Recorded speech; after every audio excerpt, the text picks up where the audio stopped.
No, you know, sometimes yes, sometimes no. I mean, it depends on what there is to talk about in a movie. Sometimes there's lots, sometimes there's little. Sometimes journalists, are good, sometimes they're bad, So it's mix and match. No, you know what? Not so bad today. Not so bad. I mean, they often get the answer that it depends if the film you're promoting is worth promoting, you can promote it if not. If it's not, you're suffering. I hopefully only do films that are worth promoting, because somewhere I believe that if you do them, you got to stick by them. And sometimes the ones that you don't like so much, somebody may like very much. And sometimes the ones that you like very much, people don't like very much. So you never know. Were you from the get-go? You probably didn't have a game plan per se. Never. You're eclectic. I mean, I can't think of a modern-day American actor with more eclectic career. Is that part of this? No, probably a part of the puzzle that you don't know is for many years, and I continue to do it, but I had a theater company. So I was not a cinema guy at all. So I would really venture out from this theater company that I used to work with and do films, but in a very sporadic way. And it wasn't driven by career, it was driven by sort of adventure and pleasure. And I think in the beginning, particularly, I just wanted to be around interesting people and do interesting things. And I think that led me to a kind of pleasure of mixing it up, working in different kinds of movies and playing different kinds of roles. I think there are certain through lines that go through my choices, but it basically is, I think whatever helps you start from zero each time is really great.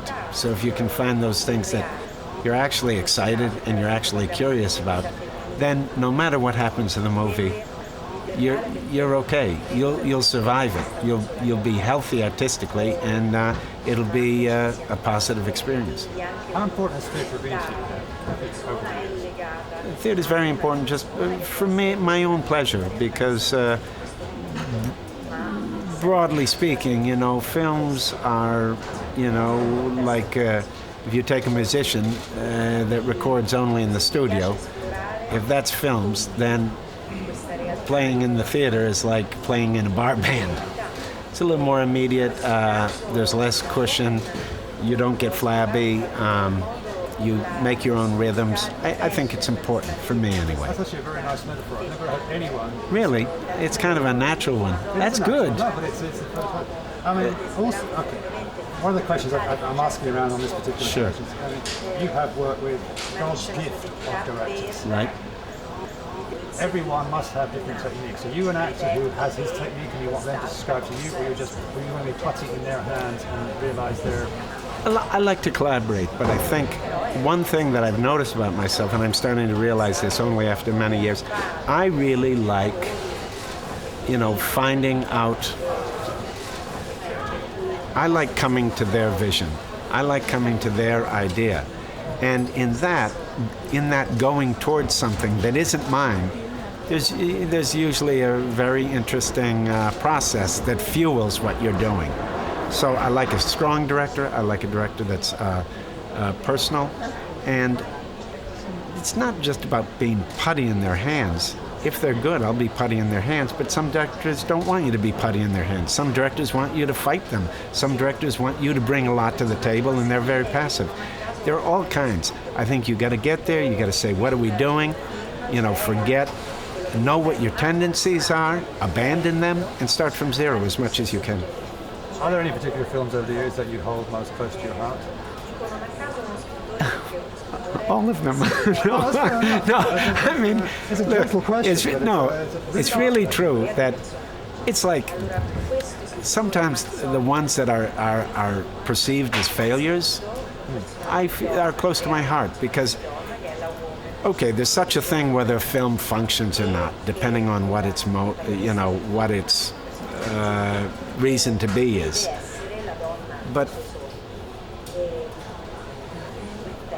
I lost my train of thought. This happened. Oh, go back just a little bit because I was particular turned on films over by your what you career said. that you held pretty close to your heart. All of them, you said, but there's some films that function and some. Oh yeah, films I that say don't. some that function and some that don't. But what you don't know, because you weren't there making it with me, is sometimes you see what there was there and what we did.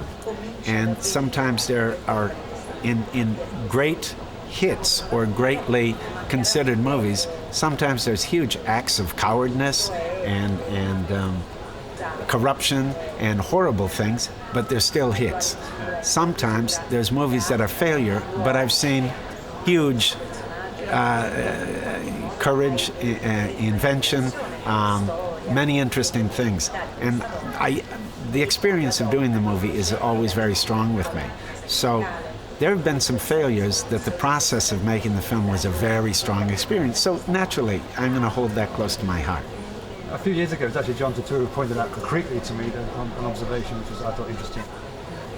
He said, of course, there's the script, there's the filming on the set, and then, of course, there's an editing process to which you don't participate.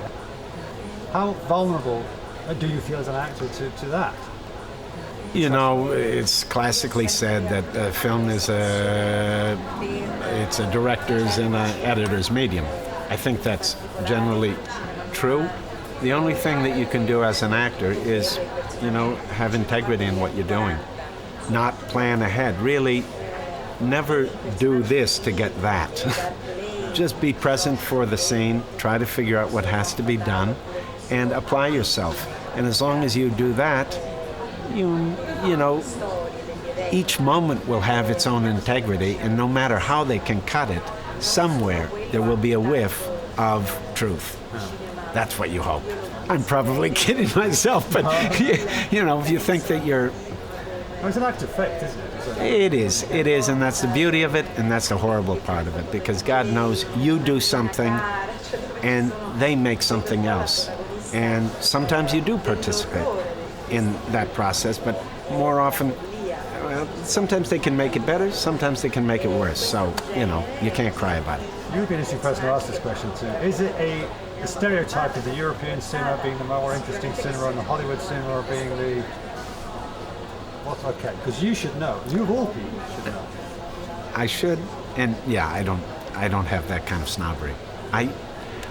My only prejudice is I think I like personal filmmakers, and I also have a tendency to really like crazy filmmakers. I mean, crazy in I like extraordinary circumstances. I like extraordinary things required of me, because that's where I, am motivated.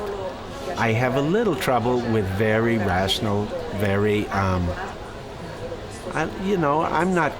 don't like chaos by nature, but when I'm given chaos, that's when things heat up, and you gotta turn up the heat to make things flexible enough that you can make something. That's all. On this occasion, of course, you're working with your wife. Yeah. Now, does that create problems at home? I don't know. It's an easy question to answer.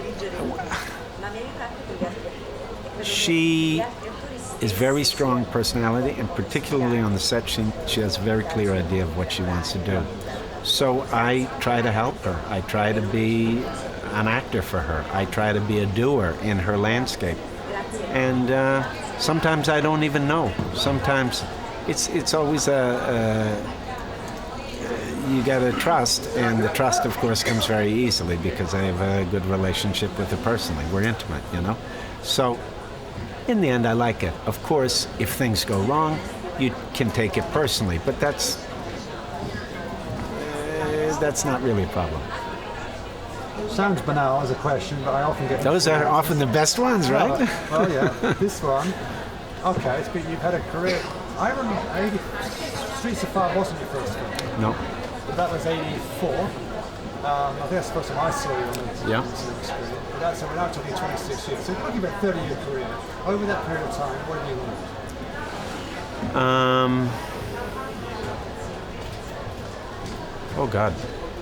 I think if I've learned everything is nothing is as it seems. And you can only prepare so much for anything. So the best thing to do is be able to learn how to be flexible, open-hearted, and really try to learn in your life and in your work to always find creative, fun solutions to problems. Like that.